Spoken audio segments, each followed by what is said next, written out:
कि वहाँ पर सेफ्टी को लेकर के बहुत ही ज़्यादा स्टिकनेस रहती है हमारी सीआरपीएफ की जवान। तो इस चीज़ से आपको बिल्कुल भी नहीं घबराना है। अब ऐसा नहीं कर सकते हम लोग कि हमारी जो पूर्वजों से यात्रा चलती आ रही है वो कुछ दूषित तत्वों की वजह से हम लोगों को रोकनी पड़े। और हालांकि हमारी अमरनाथ यात्रा 370 से पहले चलती आ रही है, इतना सब कुछ हुआ है, तब भी हमने अपनी यात्रा को नहीं रोका है। तो इस हमले के होने की वजह से आप अपने मन में इस चीज़ को बिल्कुल मत लाइए कि हम नहीं जाएंगे या फिर बाद में जाएंगे, तो ऐसा कुछ नहीं है। तो यार, अगर आप भी भगवान श्री अमरनाथ जी की यात्रा का प्लान कर रहे हैं 2025 के अंदर, तो ये वीडियो खासकर आपके लिए है और आपको ये पूरी देखनी चाहिए। सबसे पहले हम बात करते हैं कि आपको अमरनाथ जी की यात्रा का रजिस्ट्रेशन किस तरीके से करना है। तो रजिस्ट्रेशन आप ऑनलाइन और ऑफलाइन दोनों तरीके से कर सकते हैं। ऑनलाइन आपको वेबसाइट पर जाकर के अपना रजिस्ट्रेशन करना है। उससे पहले आपको मेडिकल का पूरा जो प्रोसेस होता है वो कंप्लीट करा लेना है, ताकि वहाँ पर आपको कोई परेशानी ना हो।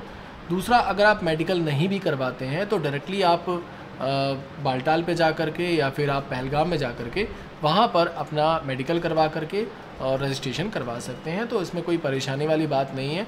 जैसा अदर यूट्यूबर आपको बताते हैं कि भाई वहाँ पर जाने के बाद बहुत ज़्यादा क्राउड होता है, बहुत ज़्यादा भीड़ होती है, तो ऐसा कुछ भी नहीं है। मेरे साथ एक मेरा फ्रेंड गया था जिसका मेडिकल वगैरह कुछ भी नहीं हुआ था।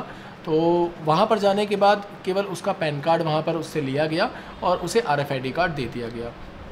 तो मैंने सोचा कि यार, जब हमने एक हफ्ते तक कंटिन्यू मेहनत की, यहाँ पर हॉस्पिटल में गए, अपना ब्लड टेस्ट करवाया, सारे टेस्ट्स करवाए, तब जा कर के हमने अपना पूरा फॉर्म कंप्लीट किया और यहाँ पर इसको 2 मिनट में ये काम हो गया। तो ये थोड़ा सा कभी कभी हो जाता है और कभी कभी नहीं होता। तो मैं इसको आपको ये चीज़ नहीं कहूँगा कि आप डायरेक्टली वहाँ पर जाइए। और दूसरा, सबसे बड़ी बात मैं आपको कहना चाहूँगा कि अगर आप भगवान श्री अमरनाथ जी की यात्रा पर आ रहे हैं तो कृपया वही लोग आएँ जो लोग चलने में सक्षम हैं। अगर आप चलने में सक्षम नहीं हैं तो मैं आपसे रिक्वेस्ट करूँगा कि आप वहीं से बाबा श्री अमरनाथ जी की हाथ जोड़कर उनकी प्रार्थना कर लीजिए। और क्योंकि देखिए, खच्चर से यात्रा करना या किसी भी तीर्थ स्थान में खच्चर से यात्रा करना सही नहीं है। और आप जैसा कि जानते हैं कि भगवान श्री अमरनाथ जी की यात्रा में खच्चर कौन चलाता है। तो आपको ये कोशिश भी करनी है कि हमें अपना पैसा उन लोगों के ऊपर खर्च नहीं करना है जिन लोगों ने अभी कुछ ही समय पहले हमारे साथ एक बहुत बड़ा हादसा किया था। तो इस चीज़ को आपको ध्यान में रखना है। दूसरा, आपको मैं वहाँ पर अपना पर्सनल एक्सपीरियंस शेयर करना चाहूँगा कि वहाँ पर आपको किसी भी तरीके की कोई भी परेशानी नहीं होने वाली है। ऐसा नहीं है कि जो पहलगाम में हादसा हुआ है उसको लेकर के आप लोग यहाँ पर आना अवॉइड करें। तो ऐसा आप बिल्कुल मत करिए। अगर आपका मन है और बाबा से मिलने का, बाबा के दर्शन करने का, तो आप इस चीज़ को अवॉइड कीजिए और यहाँ पर आइए। हमारी जो सीआरपीएफ की जवान की टीम है वो पूरी सुरक्षा आपको प्रदान करती है। जैसा कि पिछले साल जब मैं गया था तो हर 10 कदम पर हमारे सीआरपीएफ के जवान तैनात होते हैं। तो वहाँ पर आपको किसी भी तरीके की कोई परेशानी नहीं होगी, इस बात की पूरी गारंटी है। तो कुछ लोगों के बहकावे में आप आ करके अपना प्लान कैंसिल मत कीजिए। ज़्यादा से ज़्यादा संख्या में भगवान श्री अमरनाथ जी की यात्रा के लिए आप आइए। दूसरा, अगर आपके पास समय कम है और आप चाहते हैं कि भाई आ करके 1 या 2 दिन के अंदर आप दर्शन करके वापस जाना चाहते हैं, तो उसके लिए मैं आपको बताना चाहूँगा, आप डायरेक्टली अपनी अगर पर्सनल व्हीकल से आ रहे हैं या फिर आप बस से आ रहे हैं तो डायरेक्टली आपको यहाँ से बालटाल पर आना है। जैसा कि हमने किया था, हम सीधे अपनी गाड़ी को लेकर के बालटाल पहुँच गए थे। बालटाल पहुँचने के बाद हमने वहाँ से रजिस्ट्रेशन करवाया और रजिस्ट्रेशन करवाने के बाद RFID कार्ड एक दिन पहले हमने वहाँ पर कलेक्ट कर लिया। और कलेक्ट करने के बाद अगले दिन हमने अपनी यात्रा मॉर्निंग में सुबह लगभग 6 बजे के आसपास हमने शुरू कर दी। और 6 बजे जब हमने अपनी यात्रा शुरू की तो शाम तक मान के चलिए हम दर्शन करके भी वापसी आ चुके थे। 6 से 7 बजे के लमसम हम वापस से जहाँ पर हम लोग रुके थे उस जगह पर पहुँच चुके थे। तो अगर आप चलने में सक्षम हैं तो आराम से आप एक दिन में बाबा श्री अमरनाथ जी के दर्शन करके बालटाल से वापस आ सकते हैं। यहीं अगर आप पहलगाम से इस यात्रा को करते हैं तो आपको 3 से 4 दिन लगते हैं, क्योंकि वो थोड़ा सा लंबा रास्ता होता है। तो मैं तो आपको सजेस्ट करूंगा कि हालांकि पौराणिक कथाओं में जो वर्णन है वो पहलगाम से ही यात्रा करने का वर्णन है, लेकिन अगर आपके पास समय का अभाव है और आप यात्रा करना चाहते हैं तो सबसे बेस्ट ऑप्शन आपके पास क्या नाम है, बालटाल है। क्योंकि पहलगाम से जो लोग यात्रा करते हैं वो बालटाल से ही नीचे उतरते हैं और यहाँ पर आप बालटाल से ही जा करके दर्शन करके वापस से बालटाल उतर सकते हैं। वहीं पर आपको अपनी कार भी मिल जाएगी और अगर आपको थकान महसूस होगी तो अगले दिन ही आप रेस्ट करके अपना वहाँ से चेकआउट करके निकल सकते हैं। तो ये सबसे अच्छा ऑप्शन हमें भी लगा, जिसमें हमारा समय की भी बचत भी हुई और भगवान के दर्शन भी हो गए। तो ये सबसे अच्छा ऑप्शन है। बाकी अगर आपका मन है आप बालटाल से नहीं बल्कि पहलगाम से अपनी यात्रा को शुरू करना चाहते हैं तो कर सकते हैं।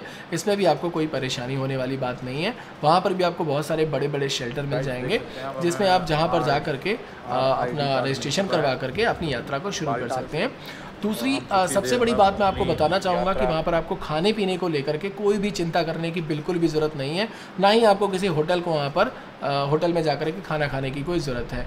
दोस्तों वहाँ पर बहुत बड़े बड़े पंडाल लगे होते हैं जहाँ पर आपको एक से बढ़कर एक बेहतरीन खाना मिल जाएगा, भोजन मिल जाएगा। मतलब जितनी भी चीज़ें वहाँ मिलेंगी देसी घी में बनी हुई। हम अपना एक्सपीरियंस आपको शेयर करना चाहते हैं कि हम 4 लोग गए थे अमरनाथ जी की यात्रा में।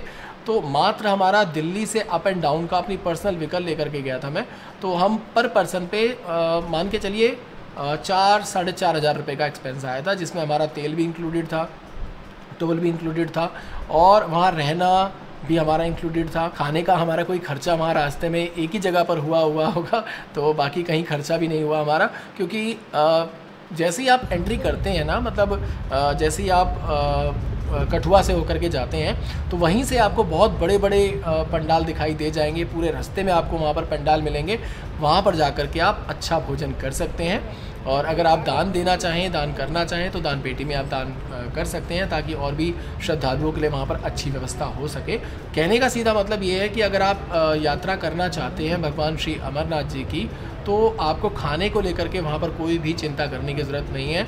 बहुत अच्छा माहौल होता है वहाँ पर और सेफ़्टी को लेकर के बहुत लोगों के मन में है ये बातें। तो फिर से मैं आपको रिपीट करना चाहूँगा कि वहाँ पर सेफ़्टी को लेकर के बहुत ही ज़्यादा स्टिकनेस रहती है हमारी सीआरपीएफ़ की जवान। तो इस चीज़ से आपको बिल्कुल भी नहीं घबराना है। अब ऐसा नहीं कर सकते हम लोग कि हमारी जो पूर्वजों से यात्रा चलती आ रही है वो कुछ दूषित तत्वों की वजह से हम लोगों को रोकनी पड़े।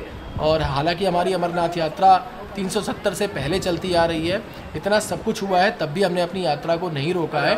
तो इस हमले के होने की वजह से आप अपने मन में इस चीज़ को बिल्कुल मत लाइए कि हम नहीं जाएंगे या फिर बाद में जाएंगे, तो ऐसा कुछ नहीं है।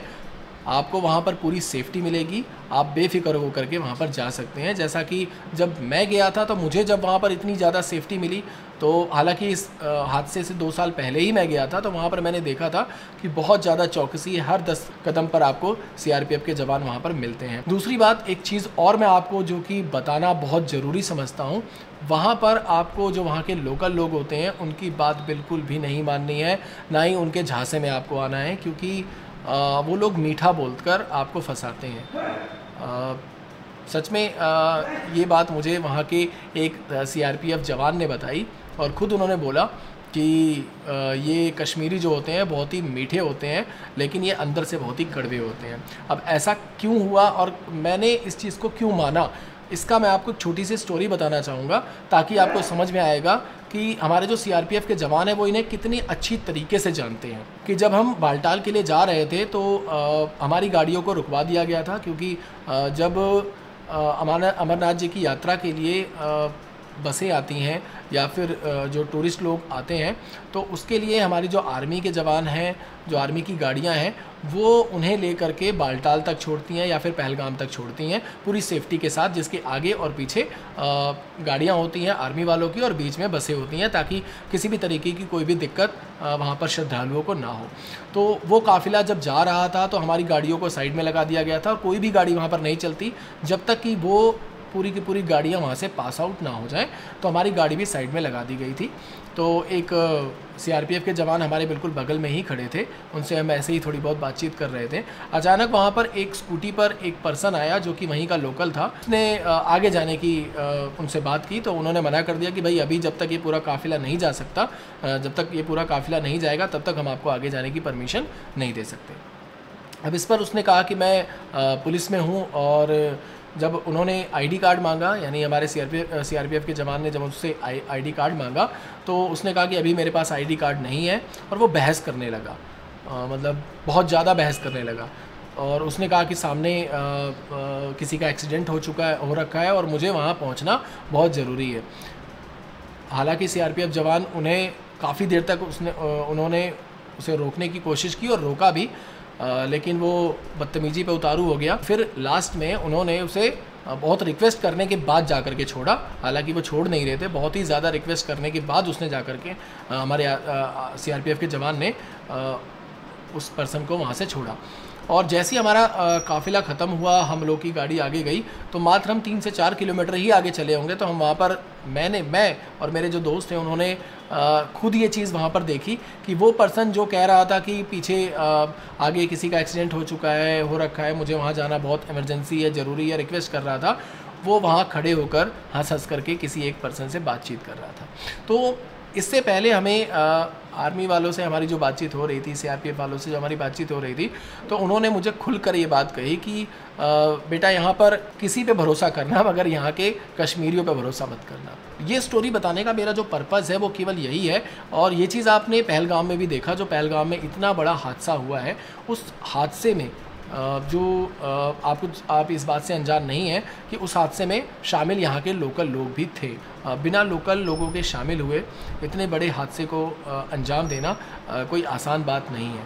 तो मैं सिर्फ यही कहना चाहूँगा कि आप जितना हो सके, जितना कोशिश करें, वहाँ पर उनके हाथों में पैसा ना दें, क्योंकि वो उन्हीं पैसों को हमारे ऊपर गलत तरीके से यूटिलाइज़ करते हैं।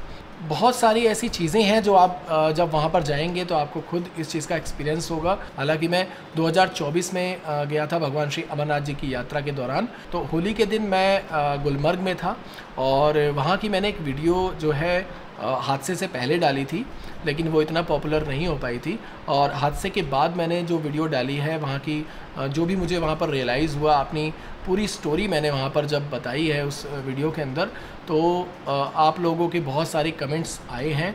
और अगर आपने वो वीडियो नहीं देखी है तो मैं आई बटन पर उसका लिंक आपको ज़रूर दूंगा, आप उस वीडियो को ज़रूर देखिएगा। उसमें मैंने अपने ऊपर बीती हर एक चीज़ को रियलाइज़ किया है, क्योंकि जब हमारे आसपास आर्मी होती है तो हम सेफ्टी महसूस करते हैं, लेकिन जब हम उनके गढ़ में मतलब हम कह सकते हैं, जब हम श्रीनगर में जाते हैं जहाँ पर आर्मी रहती है मगर थोड़ा डिस्टेंस में रहती है, तो वहाँ पर आप किस तरीके से एक टूरिस्ट महसूस करता है, वहाँ की जो दहशत है वो किस तरीके से एक इंसान महसूस कर सकता है, वो आपको मेरी वीडियो में अच्छी तरीके से समझ में आ जाएगा।